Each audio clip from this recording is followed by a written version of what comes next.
kita masuk ke sesi selanjutnya. Jadi di sini kita mencoba membuat suatu objek ya, karena memang kan istilahnya kita menggunakan, ini kebanyakan.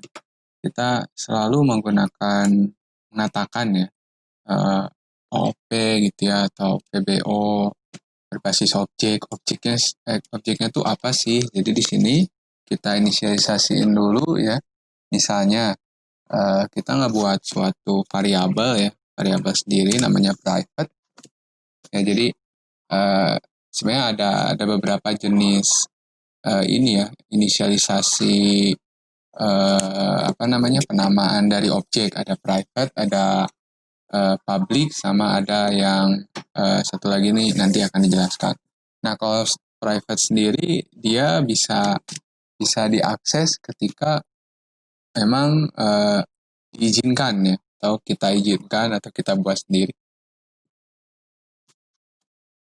Nah, jadi kalau penggunaan dari private itu sendiri ya, itu private tuh bukan suatu variabel ya, tapi dia tuh ya suatu void ya, suatu function tersendiri.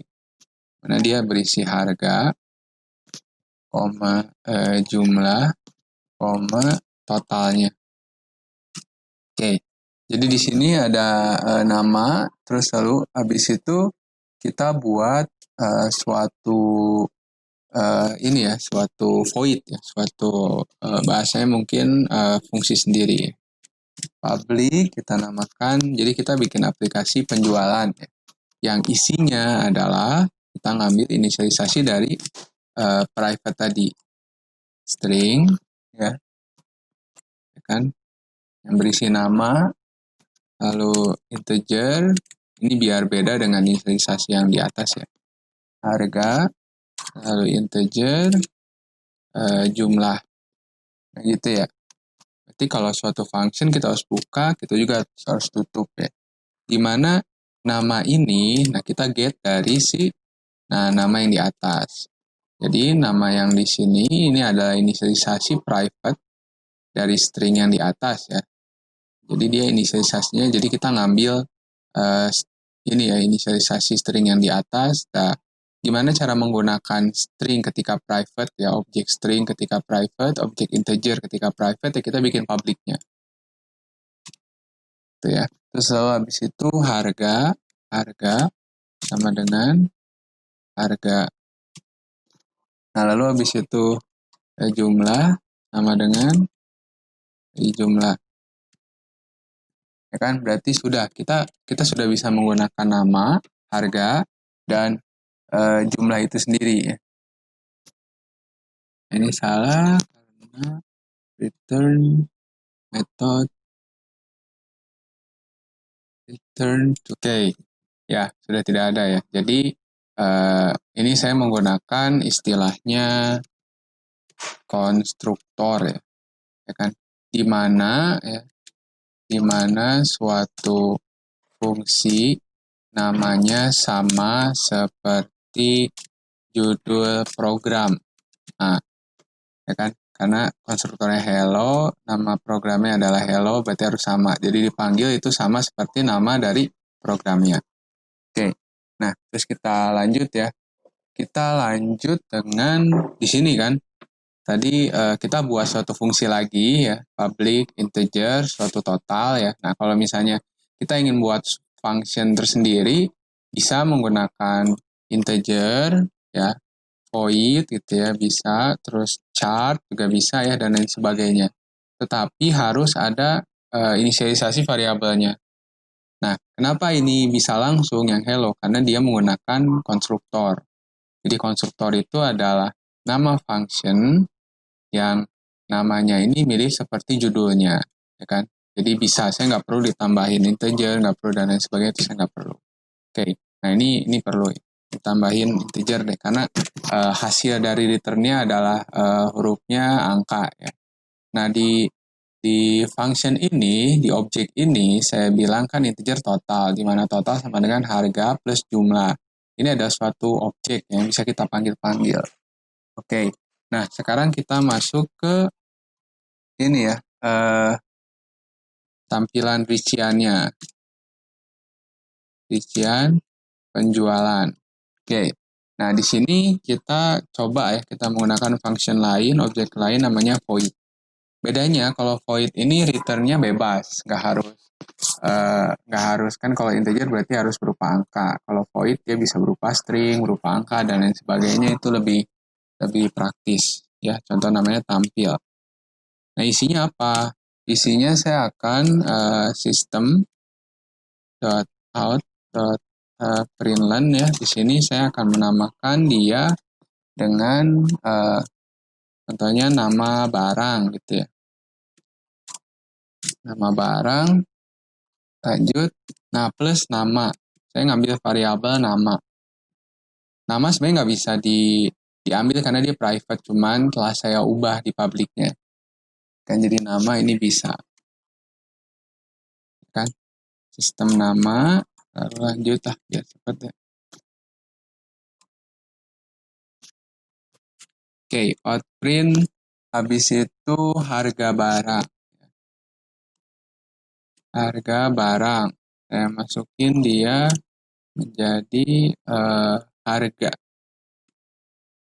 Lanjut, habis harga dia jumlah yang dibeli.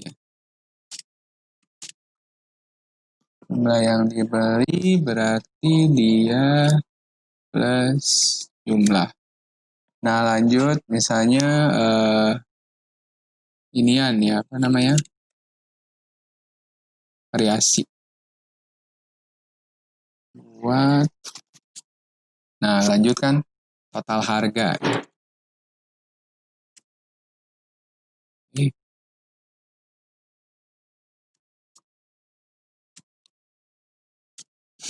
Berarti kita ngambil variabel total. Nah, sehingga pada mainnya, pada program intinya, kita hanya hanya membuat perintah ininya aja.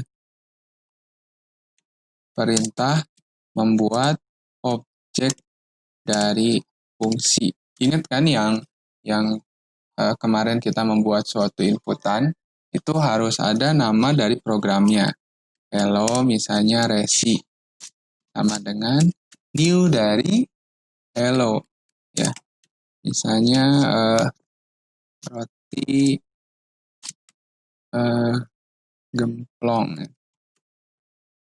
Gemplong dimana isinya ya udah gini dulu. Gemplong berarti sekarang kita tinggal panggil aja resi dot. Nah, ini objeknya kan. Nah, sekarang kita panggil nama nama fungsinya. Fungsinya di sini kan saya menampilkan. Berarti ya udah tampil aja.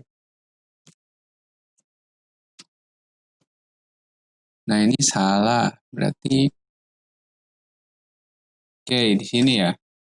Nah, kita lihat salahnya di mana. Ini konstruktor hello, kita objeknya namanya resi. New hello dari, nah, lihat di public hello-nya. Dia berupa nama, ya kan. Namanya nama dari fungsi kita udah roti gemplong. Terus dia bilang harganya berapa sama jumlahnya berapa. Berarti kita harus nulis di sini harganya. Ya 10.000 gitu ya. Ya kan? 10.000 terus ininya ya. Apa dia nanya jumlahnya? Jumlahnya berapa? Jumlahnya 50. Ini akan running bisa. Jadi intinya ketika ada kesalahan, lihat dulu tanda merah dan dia akan menyebutkan salahnya di mana. Oke, coba kita run ya. Kita run.